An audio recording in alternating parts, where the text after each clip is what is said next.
Hello everyone, how are you all? कैसे हैं आप लोग? आज मैं फजांस रूल का मैं एप्लीकेशन पढ़ाने वाला हूँ।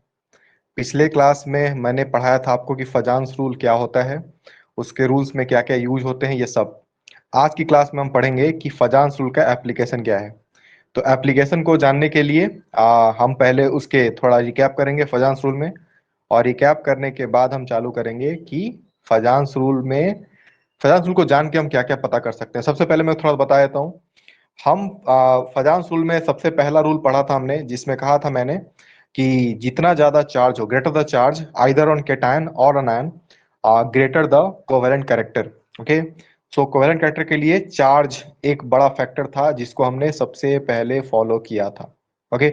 फिर नेक्स्ट हमारा आता था, अगर चार्ज सेम हो जाए, अगर चार्ज सेम हो जाए तो हम क्या फॉलो करेंगे? Then we follow size.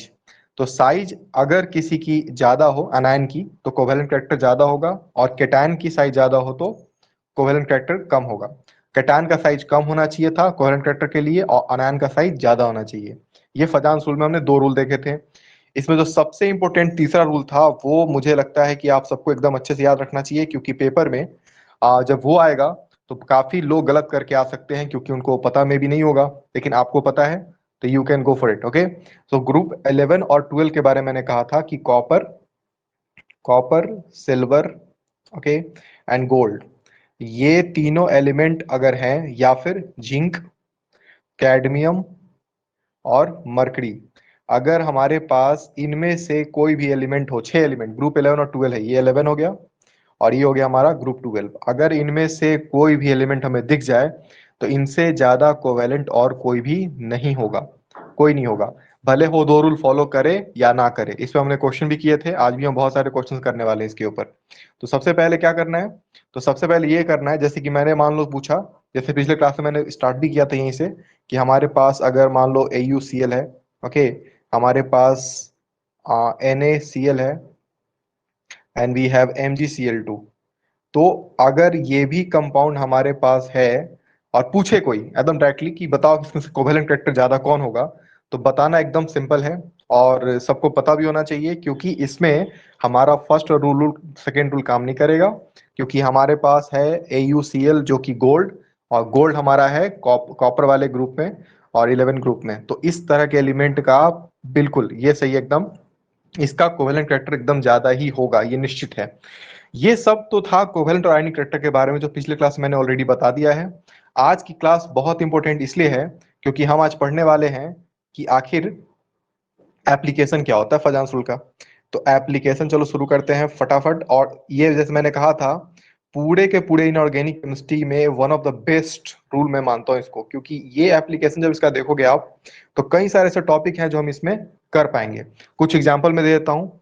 जैसे हम किसी भी आयनिक कंपाउंड या फिर किसी भी कंपाउंड के बारे के मेल्टिंग पॉइंट को कंपेयर करना पड़ा, तो फजांस रूल इज एप्लीकेबल। मैं बताऊंगा कैसे।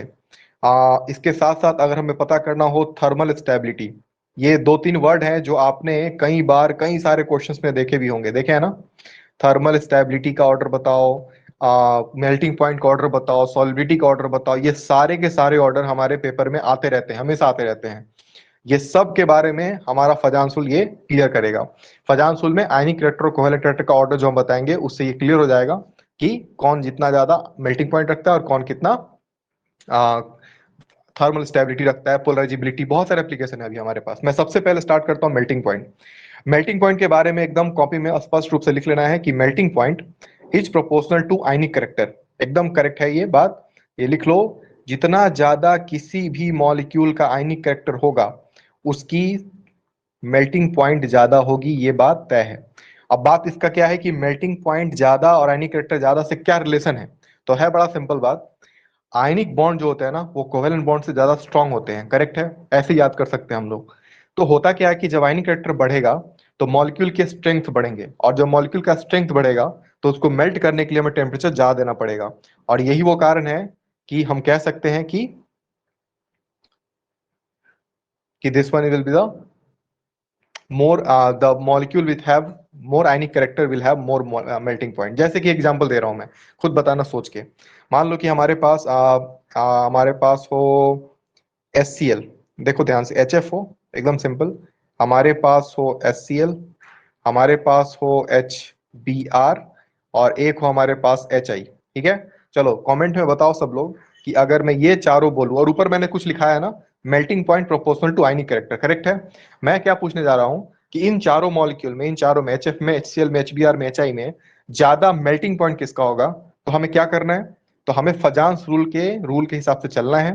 फजांस मैंने ये कहा था कि अगर किसी की आयनिक कैरेक्टर ज्यादा होगी तो उसका मेल्टिंग पॉइंट ज्यादा होगा। फजांस में आयनिक कैरेक्टर को का रूल मैंने ना करा के कोवेलेंट कराया था। तो पहले कोवेलेंट का ऑर्डर निकाल लो और ठीक उसको इन्वर्स कर लेना है, वो आपका सही आंसर हो जाएगा। तो मुझे कमेंट में जल्दी से बताओ कि HF, HCl, HB और HI में मेल्टिंग पॉइंट ज्यादा किसका होगा? इस बार मैं मेल्टिंग पॉइंट पूछ रहा हूं, ना कि मैं पूछ रहा हूं कि किसका कोवेलेंट कैरेक्टर ज्यादा होगा। तो ये बात एकदम ध्यान रहे, मैं मेल्टिंग पॉइंट की बात कर रहा हूं। एकदम आंसर करना ही करना है। ओके, मैं देख सकता हूँ, very very very very good. Okay, ठीक है, एकदम सही। क्यों? क्योंकि ऐसा हमने पता है कि HI वो जो मॉलिक्यूल है ना, इसके पास सबसे ज्यादा कोवेलेंट नेचर होगा। अब जिसकी कोवेलेंट नेचर ज्यादा होगी उसका मेल्टिंग पॉइंट कम होगा। तो हमें मेल्टिंग पॉइंट के बारे में ये जान लिया कि आयनिक रिएक्टर होता है जो ज्यादा, उसकी मेल्टिंग पॉइंट भी ज्यादा होती है। तो अब ये रटना नहीं है, रटने वाली बात भी नहीं है कि इंक्रीजिंग ऑर्डर हो या डिक्रीजिंग ऑर्डर हो, हमें ये नहीं करना।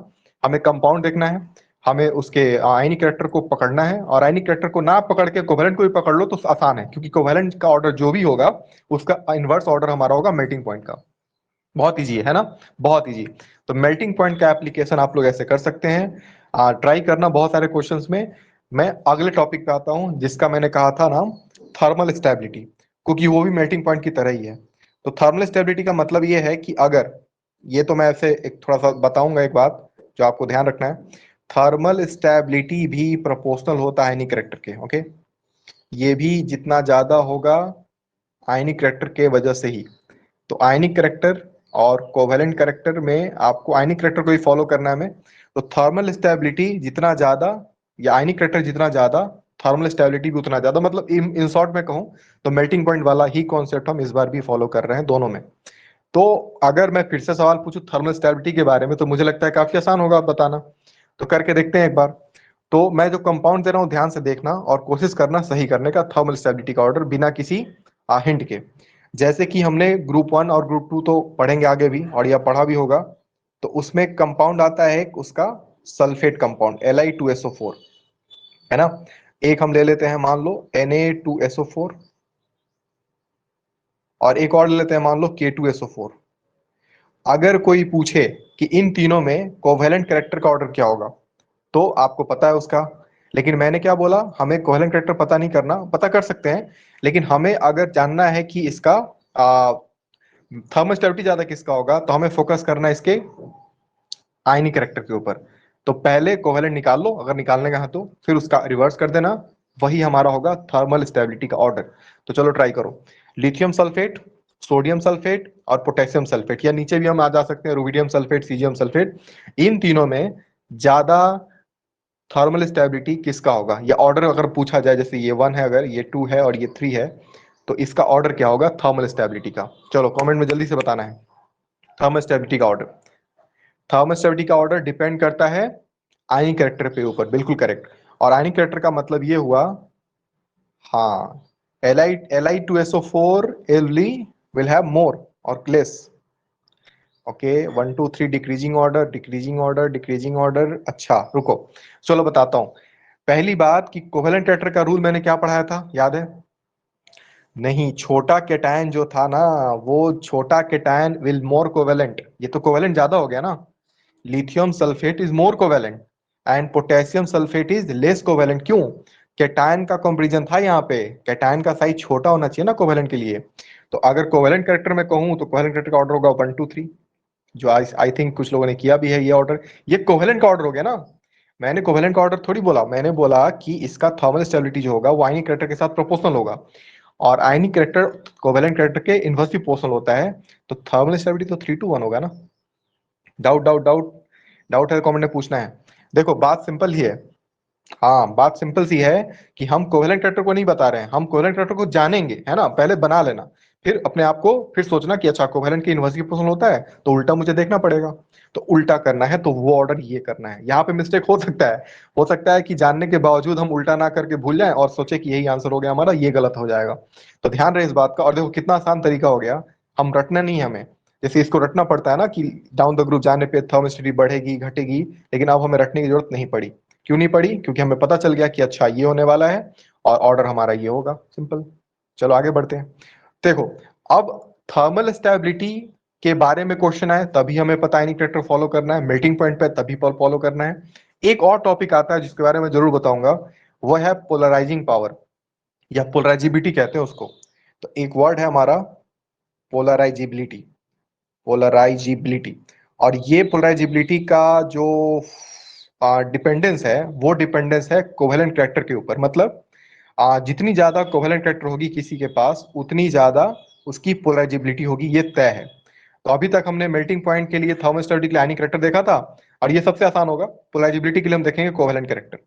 तो कोवेलेंट कैरेक्टर के लिए हमें रूल पता ही है, फजांस रूल। मैं मॉलिक्यूल दूंगा और उस मॉलिक्यूल से आप पोलराइजिबिलिटी का ऑर्डर बता सकते हो। जैसे एक सिंपल सवाल पूछूंगा फिर से, कि अगर मैं पूछूं आपके पास है HF, मैं जो एग्जांपल थोड़ी देर पहले ले रहा था वही लेते हैं। HCl है, एक है हमारा HBr, और मान लो एक है HI, है ना। तो इनमें सबसे ज्यादा पोलराइजिबिलिटी किसका होगा इस बार, ये पूछा जाएगा। तो क्या ये हो सकता है? अगर मैं पूछूं पोलराइजिबिलिटी ज्यादा किसका होगा तो बताओ बताओ जल्दी से बताओ कमेंट में, बहुत इजी है ये तो। पोलराइजिबिलिटी ज्यादा किसका होगा ये बताना है। बिल्कुल करेक्ट, पोलराइजिबिलिटी। अब मैं रीजन बताऊंगा कि आखिर पोलराइजिबिलिटी का कोवेलेंट कैरेक्टर से कैसे रिलेशन है, ये मैं बताऊंगा अभी। लेकिन पहले हमारा दिमाग क्या चलना चाहिए कि पहले रिलेशन क्या कहता है। रिलेशन कहता है सिंपल, बिल्कुल करेक्ट। पोलराइजिबिलिटी जितनी ज्यादा, मतलब कोवेलेंट कैरेक्टर जितनी ज्यादा होगी पोलराइजिबिलिटी उतना ज्यादा होगा, ये तय है। अब हमें आंसर पता चल गया है कि हाँ, अगर पोलराइजिबिलिटी पूछेगा तो ऑर्डर ये होगा हमारा। अब सवाल ये है कि आखिर पोलराइजिबिलिटी का वर्ड जो है ना, ये कोवेलेंट कैरेक्टर से डिपेंड कैसे करता है, ये मैं बताने जा रहा हूँ। थोड़ा ध्यान सुनना। कोवेलेंट कैरेक्टर में हमने क्या देखा था? हमने कोवेलेंट कैरेक्टर में ये देखा कि साइज केटैन का छोटा होना चाहिए, उसकी चार्ज ज्यादा होनी चाहिए। करेक्ट है ना एकदम? होता क्या है ना कि जिसका कोवेलेंट कैरेक्टर ज्यादा होगा वो छोटा केटैन कहलाता है, ये हमें पता है। वो मान लो छोटा केटैन, ठीक। अब क्या होगा, इसके पास मान लो एक बड़ा सा कोई अनायन आ जाए, बहुत बड़ा अनायन है ये एटम मत मानना, इसको अनायन मानना। अनायन का मतलब कि निगेटिव चार्ज के पास ज्यादा है और पॉजिटिव चार्ज कम है। इसका मतलब ये होता है, जैसे मैं बना ही देता हूँ, negative charge negative negative negative, और कुछ पॉजिटिव चार्ज भी उसके पास है ना, ये वाले पॉजिटिव चार्ज। अब सवाल ये है कि इसके निगेटिव और पॉजिटिव चार्ज दोनों मर्ज हैं एक दूसरे के साथ, मतलब मिक्स्ड हैं, वो अभी अलग अलग नहीं हुए हुए हैं। लेकिन जैसे ये बड़ा वाला जो हमारा अनायन है, ये अगर इस पॉजिटिव के पास आया तो पता है क्या होगा? ये पॉजिटिव के पास आएगा तो पॉजिटिव के पास है न्यूक्लियर चार्ज ज्यादा, मतलब इलेक्ट्रॉन खींचने की पावर ज्यादा है। जैसे वो क्लोज पहुंचा, उसमें कर देगा वो बंटवारा और उस चार्ज को अट्रैक्ट करेगा अपनी तरफ जो उसके अपोजिट चार्ज होंगे। मतलब इस वाले मॉलिक्यूल में जितने निगेटिव चार्ज होंगे वो एक तरफ आ जाएंगे, और जितने पॉजिटिव चार्ज होंगे वो एक तरफ आ जाएंगे। ये बहुत इंपॉर्टेंट है। कहने का मतलब बहुत सिंपल है। ये जो हमारा था ना, ये थोड़ी देर पहले कोई पोलरिटी नहीं था इसके पास। हम यही नहीं कह सकते थे कि निगेटिव चार्ज है कि पॉजिटिव चार्ज है ना, पोलर नहीं था। डाइपोल जिसको कहते हैं हम लोग, कि चार्ज सेपरेट नहीं था, मिक्स था चार्ज। लेकिन जैसे ये एक केटायन, जो छोटा केटायन था उसके पास आया, उसके न्यूक्लियर चार्ज की वजह से वो सेपरेट होने लगा ना। और क्या ये अब पोलर हम कह सकते हैं इस मॉलिक्यूल को, हाँ या ना, सोचो। क्या हम इसको पोलर कह सकते हैं? पोलर का मतलब होता है कि दो चार्ज को सेपरेट करने का प्रॉपर्टी। तो दो चार्ज सेपरेट तो हो गए यहाँ पे। जैसे चार्ज सेपरेट हुए, ये किसने कराया ये? तो ये कराया इस पॉजिटिव चार्ज ने, छोटे पॉजिटिव चार्ज ने। तो इसने कराया, इसलिए इसको कहते हैं पोलराइजिबिलिटी। समझ में आई बात? जैसे होता है ना ऑक्सीडाइजिंग एजेंट, तो ऑक्सीडाइजिंग एजेंट का मतलब ऑक्सीडाइज वो खुद नहीं होता, वो करवाता है ऑक्सीडाइज। वैसे ही ये क्या किया इसने, इस केटायन ने इसको पोलराइज कर दिया, इसलिए कहते हैं पोलराइजिबिलिटी। इसलिए कहा जाता है कि जितना छोटा केटायन होगा उसकी कोवेलेंट कैरेक्टर ज्यादा होगी और उसकी पोलराइजिबिलिटी भी ज्यादा होगी। करेक्ट है एकदम? कोई डाउट तो नहीं है इसमें? बहुत ही सिंपल वे है, बहुत सिंपल वे, सिंपल सी बात है। पोलराइजिबिलिटी का मतलब है कि जो किसी दूसरे को पोलराइज करे, और पोलराइज करने के लिए उस केटायन का साइज छोटा होना चाहिए और चार्ज ज्यादा हो तो और अच्छी बात है ना। तो ये सिंपल सा बात याद रखना है। तीन चीज, अभी तो मैंने तीन चीज बताया कि एक है मेल्टिंग पॉइंट, जो मुझे लगता है कि सबको याद हो गया होगा, आयनिक रिएक्टर के साथ प्रोपोर्शनल, सिंपल आयनिक के साथ प्रोपोर्शनल। और एक थर्मल स्टेबिलिटी, मैं TS लिखता हूं, ये भी प्रोपोर्शनल होता है एनी कैरेक्टर के साथ, लेकिन हमारा जो पोलराइजेबिलिटी है वो कोवेलेंट कैरेक्टर के साथ प्रोपोर्शनल होगा, बट एनी कैरेक्टर के साथ इनवर्सली प्रोपोर्शनल होगा। ये बात ध्यान रखनी है हमें। और ये भी हमेशा याद रखना है कि जब जब क्वेश्चन होगा ना, उस क्वेश्चन में हमें सिंपल एक बात के सोच के चलना है कि क्वेश्चन में क्या लिखा गया स्पष्ट रूप से, बिना बिना पढ़े क्वेश्चन में अप्लाई नहीं करना है, क्योंकि अगर थोड़ा सा मिस्टेक हुआ तो ऑर्डर रिवर्स कर जाएगा। ये नहीं करना हमें, इसलिए स्पष्ट रूप से समझना है कि ये दोनों आयनिक कैरेक्टर पे प्रोपोर्शनल और ये हमारा कोवेलेंट कैरेक्टर के साथ प्रोपोर्शनल। ये तो हो गई मेल्टिंग पॉइंट, थर्मल स्टेबिलिटी और पोलराइजेबिलिटी के बारे में। बहुत बार देखा गया है कि हम फजान्स रूल का यूज सॉल्युबिलिटी में भी कर सकते हैं, लेकिन सॉल्युबिलिटी में कई सारे ऐसे ड्रॉबैक हैं जहां पे फजान्स रूल काम नहीं करता, लेकिन तत्काल हम उस चीज को जरूर सीख लेंगे, ताकि कुछ कुछ क्वेश्चन तो हो ही जाए कम से कम, है ना। तो चौथा एप्लीकेशन हमारा है सॉल्युबिलिटी का। The next application is solubility. अब ये क्या है? तो सॉल्विटी का एक सिंपल सा मैं बताता हूं। एक वर्ड सुना होगा, एक लाइन सुना होगा सबने, लाइक डिजॉल्व लाइक, सुना है? Like dissolve like. Like dissolve like का मतलब होता है कि पोलर सॉल्वेंट के साथ पोलर कंपाउंड ही डिजॉल्व करेगा, ये तय है। मतलब वो भी चार्ज, ये भी चार्ज, दोनों मिल जाएंगे अच्छे से। तो एक वर्ड सुना होगा लाइक डिजॉल्व, कॉपी में लिख लेना इसको, लाइक डिजॉल्व लाइक। इसका इससे क्या मतलब है, अब बताता हूं। सॉल्विटी में हम ज्यादातर वाटर को ही लेते हैं, ऑब्वियसली, है ना। सॉल्वेंट के फॉर्म में वाटर ही लेते हैं कि वाटर में कौन डिजोल्व कर पाएगा, कौन नहीं कर पाएगा। अब हम क्या करेंगे पता है? हम सबसे पहले इसको रिलेट करेंगे आयनिक कैरेक्टर के साथ। क्यों? क्योंकि आयनिक कैरेक्टर जो है ना, उसके अंदर में चार्जेस बनते हैं ज्यादा, वो पोलैरिटी दिखाता है, चार्ज ज्यादा होते हैं उसके पास। तो यहाँ पे हम क्या करेंगे ना, हम सॉल्विटी इन वाटर को कंपेयर करेंगे आयनिक कैरेक्टर के साथ। मतलब solubility in water is very high if the molecule have high ionic character.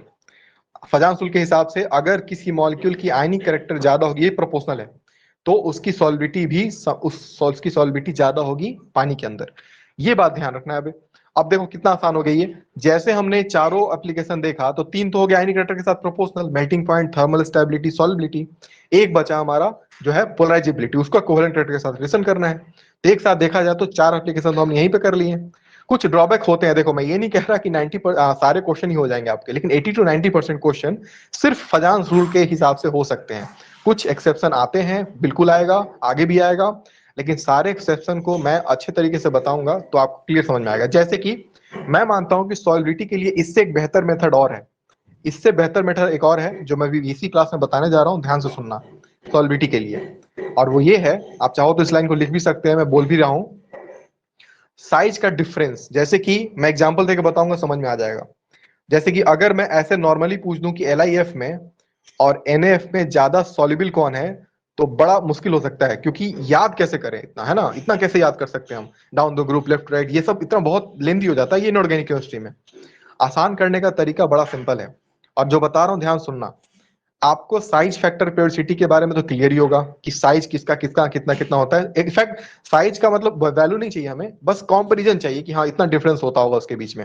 अगर ये पता चल गया, सॉल्विटी पता चल जाएगा। क्योंकि ट्रिक कहता है ग्रेटर द डिफरेंस, ध्यान सुनना सब लोग, greater the difference between size of cation and अनायन, greater the solubility.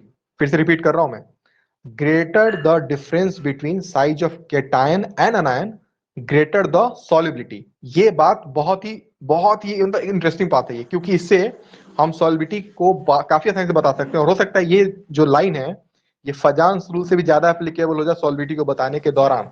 कैसे? ध्यान सुनना। लिथियम प्लस है यहाँ पे, सोडियम प्लस, इन दोनों का साइज कंपेरिजन में तो पता ही है कि सोडियम यहाँ पे बड़ा होगा, लिथियम यहाँ पे छोटा होगा, करेक्ट है ना। अच्छा, फ्लोरीन माइनस है और यहाँ पे फ्लोरीन है माइनस, फ्लोरीन तो सेम सेम हो गया दोनों में अनायन। अब मुझे ये बताओ कि अगर मैं साइज डिफरेंस निकालने की कोशिश करूं, तो साइज डिफरेंस दोनों में ज्यादा किसका मिलेगा? सोच के बताना एकदम अच्छे से, कमेंट में जल्दी से।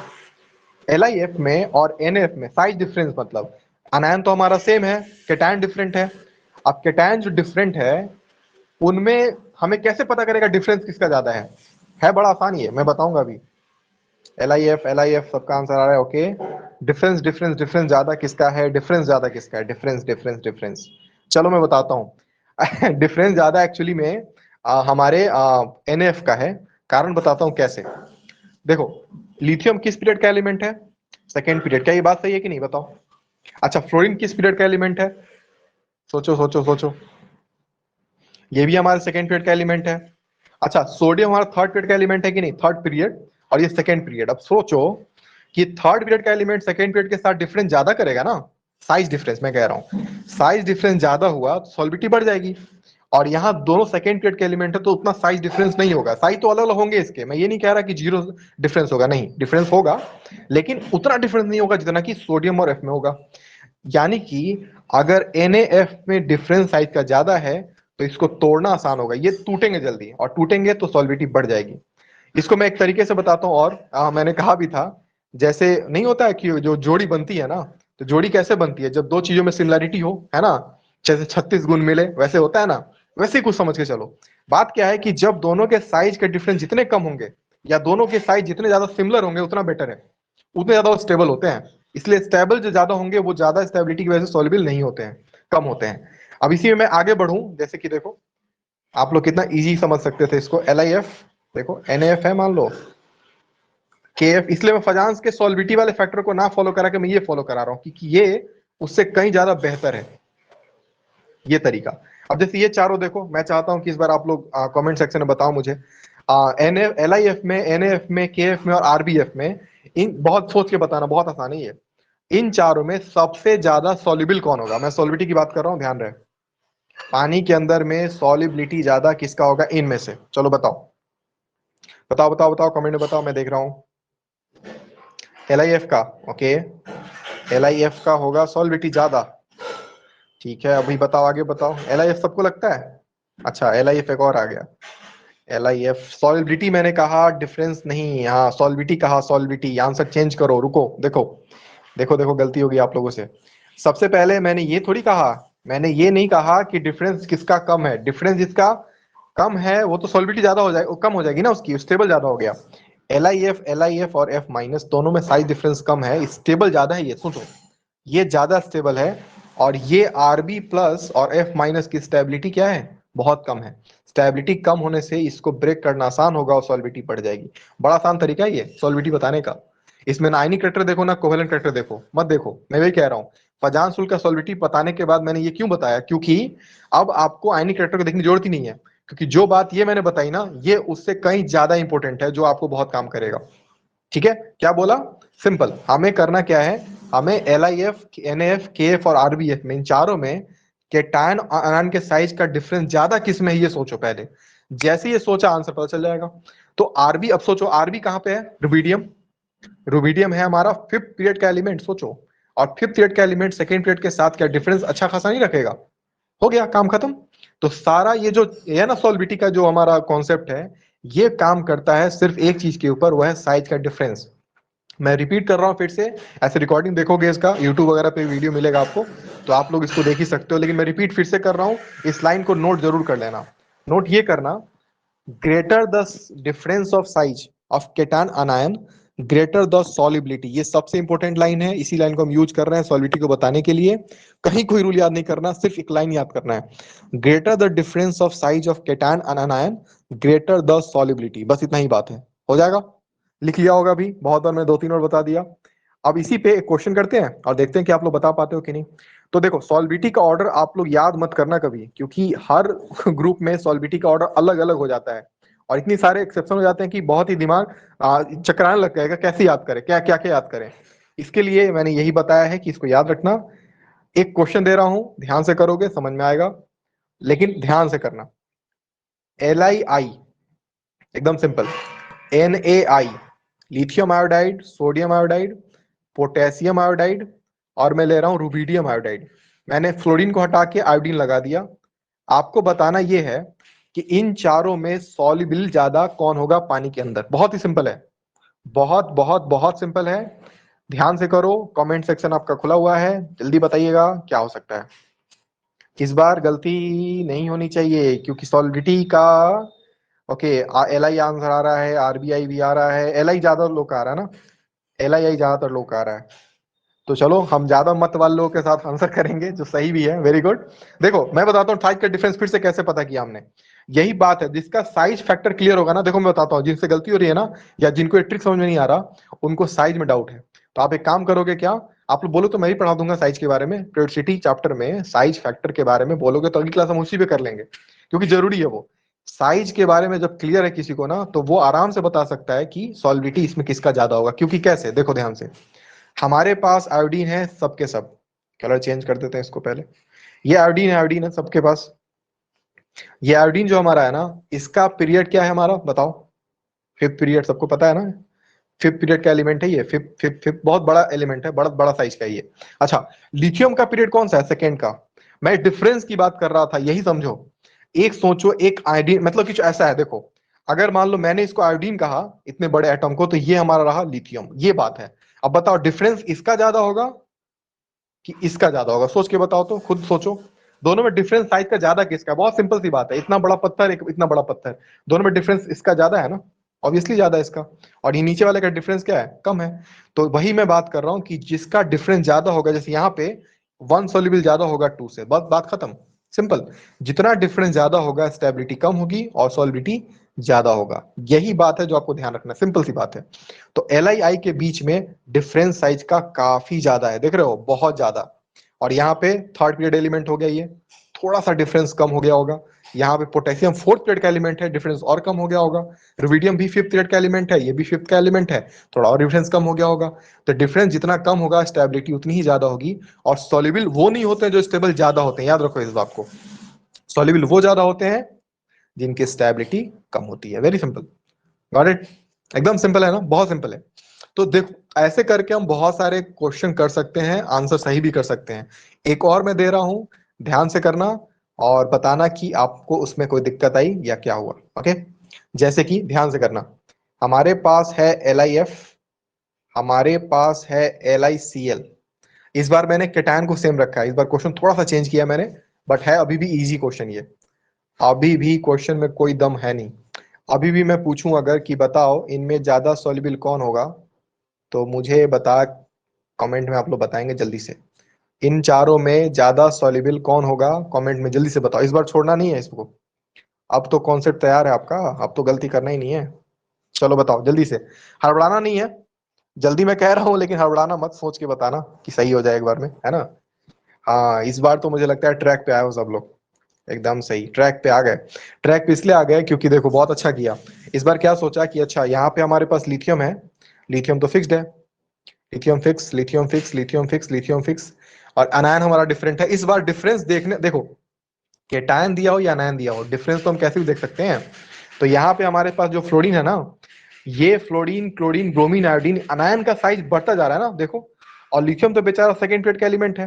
तो second second period, second third period chlorine, second fourth period और सेकेंड फिफ्थ पीरियड, ये देखो डिफरेंस ये है ना। तो डिफरेंस सबसे ज्यादा किसमें दिखा, साफ साफ दिख रहा है कि सेकेंड पीरियड का एलिमेंट फिफ्थ पीरियड के एलिमेंट के साथ क्या मैच कर पाएगा, नहीं मैच कर पाया। जैसे पानी डाला, जैसे मतलब कहते हैं ना कि अगर दोस्ती मजबूत ना हो तो क्या होता है, तो कोई भी आज आके बीच में दरार डाल सकता है ना, वैसे ही है। जैसे रिलेशनशिप स्ट्रांग ना हो तो कोई भी दरार डाल सकता है, वैसे ही। एक तो दोनों में डिफरेंसेस ऐसे ही थे, पानी आया और दोनों में बंटवारा कर दिया, है कि नहीं। तो सॉल्विटी बढ़ गई कि नहीं बढ़ गई। सॉल्विटी बढ़ना मतलब इनका टूटना, L I plus I minus का बन जाना, अलग हो जाना उनका। तो यही बात है। इसलिए दोस्ती स्ट्रांग करना सब लोग, है ना, ताकि कोई पानी आके आपको आपकी दोस्ती खराब ना करे। ठीक है।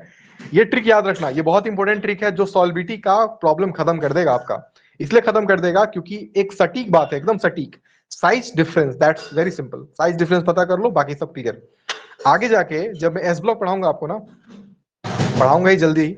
एस ब्लॉक जब मैं पढ़ाऊंगा आपको, तो इसके बारे में, सॉल्विटी के बारे में एक बहुत ही बेहतरीन ऑर्डर बताऊंगा मैं, 7-8 एलिमेंट का। उसके बाद ये कॉन्सेप्ट आपके सुपर स्ट्रांग हो जाएंगे और सॉल्विटी का एक क्वेश्चन नहीं छूटेगा। अभी फजांस के हिसाब से बताया, और फजांस के अलावा मैंने एक छोटा सा एक और बता दिया कि ये डिफरेंस से सॉल्विटी बताना। बाकी फजांस मेल्टिंग पॉइंट पे, सुन लो ध्यान से। फजांस रूल मेल्टिंग पॉइंट पे, थर्मल स्टेबिलिटी पे और पोलराइजेबिलिटी पे आराम से काम करता है, कोई गलती नहीं होती उसमें, कोई गलती नहीं होती उसमें। तो बेस्ट है वो। ठीक है। तो आपको ध्यान रखना है, ऐसे ही क्लास करते रहना है। अगली क्लास हमारी जो होगी कल, वो मैं ऑर्गेनिक की शुरुआत करने जा रहा हूँ। ऑर्गेनिक की शुरुआत इसलिए क्योंकि अभी बीच में हमने इनऑर्गेनिक थोड़ा सा पढ़ लिया, फिजिकल भी थोड़ी देर किया था सॉलिड स्टेट का। कल ऑर्गेनिक स्टार्ट करेंगे। ऑर्गेनिक में क्या स्टार्ट करेंगे मैं बता देता हूँ। आप लोग क्या करना, आप लोग थोड़ा सा मेरा जो जीओसी का कॉन्सेप्ट है या जीओसी का जो लेक्चर है उसका रिकॉर्डिंग वगैरह देख लेना। क्योंकि मैं कल से आपको क्वेश्चन प्रैक्टिस कराने जा रहा हूं, और किसका, तो वो है, कल मैं कराऊंगा स्टेबिलिटी ऑफ कार्ब के बारे में क्वेश्चन। और ये क्वेश्चन मैं ओवरऑल सबके बारे में लूंगा, रेजोनेंस, हाइपरटेंशन, सब कुछ के बारे में। तो अगर आपने चैप्टर पढ़ लिया तो बहुत अच्छी बात है, नहीं पढ़ा है तो कल क्वेश्चन करेंगे, पोलिंग वगैरह करूंगा, देखूंगा अगर आपका परफॉर्मेंस ठीक तो ठीक, और नहीं तो उस पर मैं थ्योरी भी पढ़ाऊंगा यहाँ पे इस वाले लाइव क्लास में। ओके, तो सबका थैंक यू। तो मिलते हैं अगली क्लास में। सब लोग यूट्यूब पे इसको जो देख रहे हैं लाइव, लाइव भी आए आप लोग, है ना, मैं इसका लिंक डालता हूँ, हर वीडियो के लिंक में है इसका डिस्क्रिप्शन में, उसमें आ जाओ। और बाकी लोग जो लाइव आ रहे हैं, वेरी वेरी गुड, ऐसे लाइव आते रहो, क्लास करते रहो, आगे बढ़ते रहो। और सबसे इंपॉर्टेंट बात यह है कि आप मेहनत करोगे तो आपको रिजल्ट जरूर मिलेगा। मेहनत पे ध्यान दो, बाकी किसी पे ध्यान मत दो, मेहनत पे ध्यान दो, काम पे ध्यान दो, अपने वीक पॉइंट को स्ट्रांग करो, और देखना सब अच्छा होगा। Okay, thank you so much. जो यूट्यूब पे देख रहे हैं इस वीडियो को लाइक सब्सक्राइब जरूर कर देंगे, शेयर करेंगे जरूर अपने दोस्तों में, और बाद में जाके यूट्यूब पे भी मैं लाइव लेना चाहूंगा जैसे मोनेटाइज हो जाए हमारा चैनल तो। Okay, thank you so much, take care, आप सब लोग अपना ध्यान रखिएगा, थैंक यू।